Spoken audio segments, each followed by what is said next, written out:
Welcome back to Get Into It with Tami Roman. Now, if you want to see more Fox Soul content, subscribe to their YouTube channel and make sure that you hit that notification bell to get all the best updates on new videos and live shows. And don't forget to hit the thumbs up button so we know what you like, and tell us how you feel in the comment section. Now, my guest tonight is an internet sensation, actor, producer, and TV personality. He caught Ellen DeGeneres' attention back in 2018 when she invited him to appear on her show. She saw something special in him, and we've been enjoying it ever since because, as they say, the rest was history. Please welcome Kalen Allen. Hi, Tami. How are you? I am absolutely wonderful, and I'm so happy to be here. You know, actually, a friend of mine is Jordan Cooper, and I got to see you in the pilot of the Miss Pat show, and I thought you were absolutely phenomenal. Thank you. You know, we love Jordan around these parts. Yes. Yes, he signs my checks. I love him greatly. Won't he do it? We love to see it. But listen, you, my friend, are doing it out in these streets. I mean, you fill in for Ellen DeGeneres. I did. And it was an absolutely amazing experience. You know, it's the first time, because the food videos were an accident. And so it was the first time that I felt like I was doing something in the industry where I was like, no, this is what I want to do. I want to host my own talk show. And so now I'm just kind of like, how do I expand the empire? How do I build? Yes. I watch you, and I'm definitely rooting for you, but I do want to ask you this. Okay, so you was on the set of Ellen DeGeneres' show. Yeah. And you know they had all that little scuttlebutt that it must have been a toxic environment, which leads me into the topic of conversation is how do you handle situations with toxic people? So I got to ask you, did you witness any of that over there?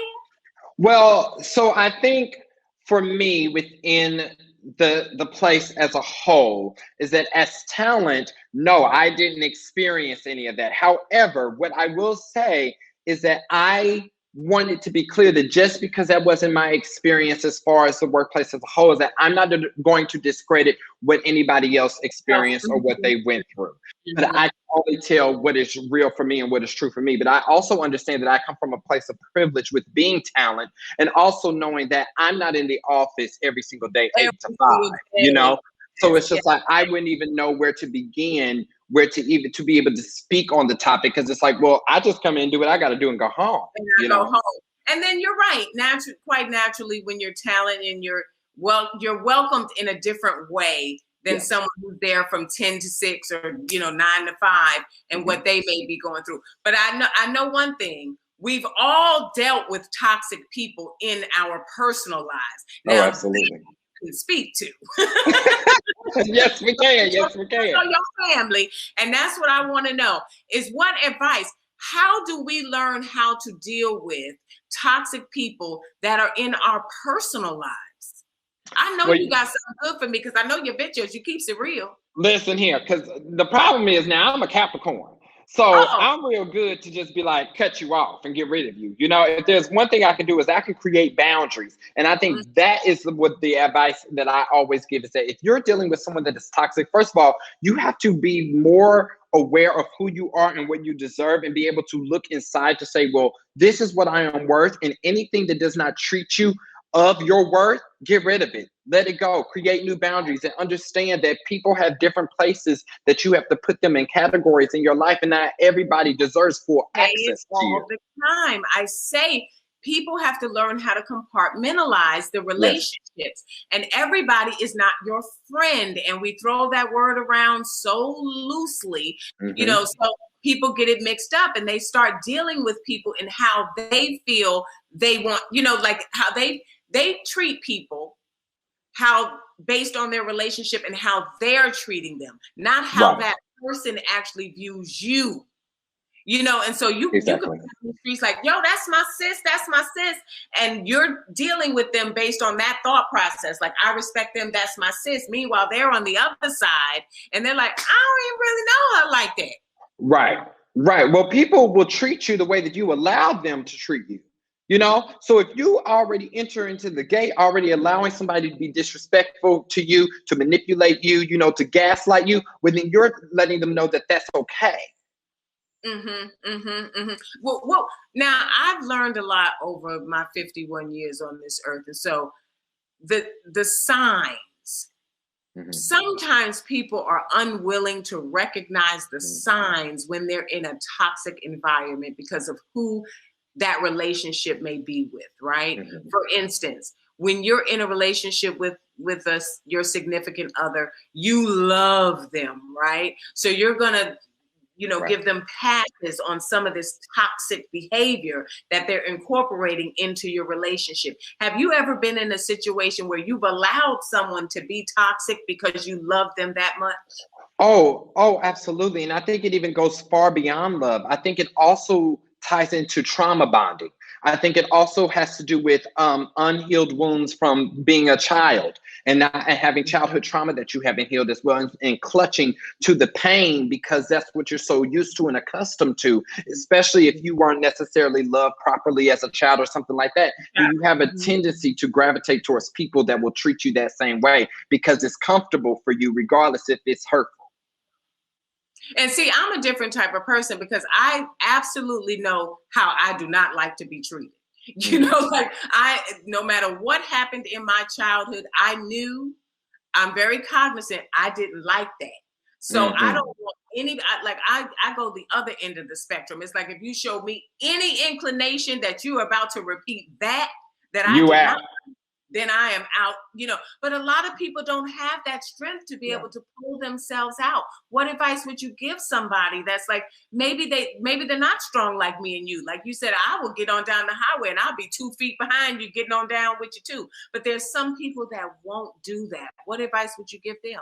So one thing that I had to do was that I had to start creating distance and spending more time with myself. And I know we do a lot of talking, especially in today's day and age, on talking about self-love and what does that mean. But I had to reconstruct that thought in my mind to say, well, maybe it's not that we need to practice self-love, but we have to learn how to be more loving to ourselves. And that's what really, it's more of the act, the practice of being loving to ourselves, and not so much just sticking to be like, well, you got to love yourself in order to love somebody else. Because when you start to take all that light that you give so many other people and start to give some to yourself, you will find a new love and appreciation and joy within yourself, so that anybody that does not serve that will not be able to enter. Will not be able to enter your circumference. And here's the thing, people latch on to every cliche new saying that comes, and they don't really understand what that really entails or what's necessary in terms of the work that needs to be done. And so you're right. During COVID, a lot of people were like, self-love, self-management, mental health, healing, but they're just saying it and not really doing the work that is necessary. What I love that you said was you had to spend self to learn how to love to what that really means, to give yourself. And it could be something as small as, I need 8 hours of sleep. I'm going to give my body, from a health standpoint, the love it deserves and give my 8 hours. I'm going to drink more water. And guess what? I'm going to go all the way back. Now we're going a step further to the things that have traumatized me or left me feeling less than or stressed or whatever, and really start dealing with those things and compartmentalizing certain things, itemizing certain things, acknowledging other things, trying to work through certain things so that I can get to a point where when I step out again, like you said, if you don't serve this new presentation, you can't be here. Come on this ride with me. Right. Access denied. And people don't take the time to do that. Now, what about your family members? How do you handle them? Because sometimes that's difficult. That is difficult. This is where it gets tricky. This is where it gets. Help me, because I don't like my daughter sometimes. So I want you to help me. So, when it comes to family, I think you also have to put family in different categories, and be like, well, what do they serve in this space? And I don't want us to live in a space that just because you can love somebody and still not allow them to abuse you and still not allow them to take advantage of you, you know? And so I think that's my advice, is that you have to realize that family is important and you can love them, but sometimes you need to love them from a distance.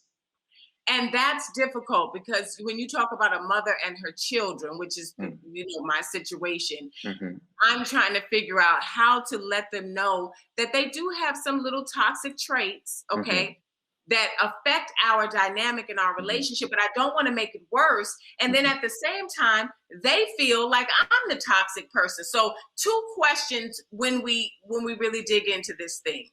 How do I let my children know that they may be toxic without making our dynamic worse, right? And then how am I able to recognize I could potentially be the toxic person that's making this relationship dynamic? Try. So it's funny that you say that. So when I came out to my mother, we didn't talk for months. And it was a very toxic situation. It was hard for me because we had been like this since I was a child. And it wasn't until that I realized that even though I was in a place of wanting healing and growth and figuring out, that didn't necessarily mean that she was there too. So I had to be patient to where both parties were willing to step into the ring, to be vulnerable and to give everything and to be honest. I think that's really what it takes, because the difference is that when you are trying to heal from something and you're trying to heal with another person, it's really going to force you to have to face yourself, to have to look in the mirror. And if you aren't willing to be uncomfortable, then you will never be able to get the growth and the healing that you want. So both parties have to be willing to stare at themselves in the face and come to truth of that, and to be more aware of confronting the things about yourself without needing them to say them to you first. Okay. I like that. I like that. So I'm gonna have to get lyric, because that's the daughter I'm talking about. I'm gonna have to get her in front of the mirror, and we're gonna stare at each other, and we're gonna really talk through in the mirror what is affecting both of us and why we feel like we can't communicate properly, which is creating this toxic environment between the two of us. Right. Yes, absolutely. Okay, that's what we're doing. Okay, have you ever been there was a toxic person in your life and you knew, like, hey, I don't want to be around you, and then they come back and say they've changed their negative ways, and then you let them back in? You know, I think people have tried to do that, but I think for me is that I will say, okay, but I will place different situations or scenarios in place to show me if you've actually changed, or I pay attention to certain things that they say or the way that they react to things. You put them kind of through little tests. Yes, exactly. And then when I notice that nothing's changed and you still doing the same old stuff, then no, we can't continue to do this, you know, because at the end of the day, I also say is that you have to base people off of how they make you feel, you know. And I've been in situations with people where it gives me anxiety, it gives me stress, and anytime I start to feel that come up again, I'm like, we can't do this. We can't do it. Okay, so when we come back, I want to get into that. We're talking more about how to handle those toxic family and friends who work your last good nerve that you got, with the hilarious Kalen Allen. And I just found out he has some toxicity tests that he puts people through, and I want to find out what some of those are. That's coming up next on Get Into It with Tami Roman. What in the Amelia Bedelia is going on here? Salt and vinegar in this water. Then what you gonna put in there if you don't clean that? Oh, clean this whole Lays. If you don't take your lazy tail to Trader Joe's to get you some real potatoes, hell, forget the potatoes. You need to go get some damn cleaner, baby, because that stove and kitchen so damn dirty. I wouldn't eat in there if it was my last supper. I'm gonna call the health department. Do they go to houses? Because they need to come to yours.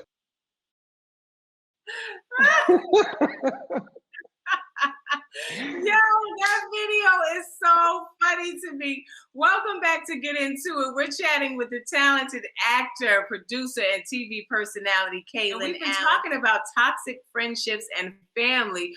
I want to talk about toxic coworkers, but first I want to talk about that video where you said Lays. I just don't know how you making mashed potatoes for potato chips. No, ma'am. No, thank you. You do those videos so well, Kalen. I like really love them so much. Thank you. Now, do you have a team that helps you with those videos? So when I do the reaction videos, those are all me. That's just me, my phone, and whatever the video that comes across my computer at that time, and then I just press record and we just make it happen. Yeah, I do all that by myself. By yourself. When you do the other stuff, you have a team of people. Oh yeah, when we get into more high budget stuff, then we got to bring in some producers and stuff like that. But during Covisha, I've been over here being the AD, the light person, the sound person. I'm like, I need y'all to go get y'all vaccines because we can't be doing this all day. No, totally understand. But I was trying to figure out if you had ever had any situations within your team where there was a toxic coworker, like somebody that you were like, this person just changes the whole vibe. Oh, absolutely. And Tami, I know you definitely done experience it, especially when you're working with different producers and you're going all over the place and people try to speak for you or tell you how to say something or put you in different situations. And, when it came to working with people is that I had to understand that sometimes our relationships and the connections that we have to do with being a puzzle. And not all puzzle pieces will always fit where they should, And what I had to understand was that I had to look at somebody and I had to say, okay, this is what I like about them. This is what I don't like about them. How do I just only get what I like about them and don't put them in places where I have to deal with what I don't like about them? And that's how I started to be able to, coexist with people that I was working with that I didn't necessarily like, and be like, okay, this is what I get from them, and that's just all that I'm going to expect. Because that's a much different situation than family or friends, right? You can't choose your family or your friends, and most of us, we need our jobs. So even when there's somebody in a work environment that you may not, get along with, you have to figure out methods to be able to coexist with those people because ain't nobody trying to lose their paycheck, right? But sometimes these people will have mental health illnesses or, personality disorders. And that is something that you may not even know that that's going on, but you have to learn how to maneuver through this work environment. And so what I want to ask you is, when you recognize that someone, for lack of better verbiage, may not be wrapped too tight, but you still got to work with them, and that you don't like them and they don't like you. What are some tricks to maneuvering through that? Well, I think it's like, if you know that, for instance, if there's like certain conversations that they tend to be very ignorant in, then you don't have them conversations with them, or you don't turn to them for things that you already know that they're going to fail at. I think it's very important that, just like in dating, it's like when somebody shows you who they are, believe them first time, And I think a lot of times where we get caught up is that we have these expectations of who we want people to be, instead of just accepting that they are this way and this is who they are, and just knowing that that's all you're going to get from them. Okay. All right. Okay. So I want to shift gears because I feel like we don't want to give toxic people that much energy and figure out how to deal with them. They need to get their minds and their lives right and come back and join us and meet us where we are, which is on the positive. I got my full sense train. Tell me more about what you've got going on, because like I said, I love your YouTube channel and watching you on Ellen. So what's next? I'm always growing, and I think what's exciting is that I've just joined the family over at Food Network. So we have some very exciting things coming up, and I'm working over there. So that has been a joy. I'm all about expansion. I'm currently writing a cookbook. So I'm just trying to, make it happen and be sustainable out here in this world. I love it. And constantly reinventing yourself in a way that is opening it up to a new market. So I love that it starts with the videos, and now you're saying now I'm moving to the Food Network, and then I'm doing a cookbook. Those are all different markets, even though they are under the banner of food. The people who look at cookbooks may not watch food shows, because I'm one of those people. I watch food shows, but I'm not picking up no cookbook because I don't intend on cooking. Yes, I understand that. So, and what's been the most exciting project you've worked on so far? Oh, wow. Well, I think the most exciting thing that I've done was when I did a movie with Seth Rogen. It was called An American Pickle. I think Yeah. that was definitely one of my favorite things, but always, and I will still say that my top thing was hosting Ellen. Hosting Ellen will never be able to be top. That's major. That's major. Yeah. That was a good one. That was a good one. Do you intend to do some acting? Oh, yes, absolutely. You know, right now I've been thinking about writing my own show, you know, and coming up with that space because I was like, I definitely want to do like a sitcom or something like that. So I want to do it all. You know, I'm just trying to build the empire. I want to be the next Oprah, the next Ellen. You know, that's what I want for my life. I love it. I love it. So we like to play a little game around here called Tammy's Fast Five. Just Okay. 5 quick questions. You just tell me the first thing that comes to your mind, okay? Okay. I saw that you just went skiing for the first time. What else is on your bucket list? Oh, bungee jumping. Oh, child, you're going to have to do that by yourself. What's the weirdest food you've ever eaten? Fried pickles. Oh, those are pretty good. Okay, if you could instantly become an expert in something, what would it be? Journalism. Yes. What is your cell phone screensaver? It's actually just the earth. It's like water. Okay. Mine is the lotto. Yeah, but yeah. Okay. And and what would the title of your autobiography be? Oh my gosh. Winging it. Winging it. I love that. Yeah, I feel that's like, it. and then do winging it with Tami Roman too, because I'm following you. I'm winging There we it. go. We're There just we trying to go. make it happen. Thank you so much, Kalen. I appreciate you being here with me today. I got one more. You said your dream job is hosting your own talk show, correct? Yes. Okay. I feel like that's in your future. It hit me. It came down, and I felt like in my spirit, like this brother is going places, and I'm claiming that for you. I'll receive it. Yeah, yes, sir. Kalen, thank you for joining me today. I appreciate you, King, for stopping by, and let everybody know where they can find you. Well, thank you so much, Tami. This is a pure joy. I've always been a big fan of yours. And anybody, you can find me at the Kalen Allen on all social platforms.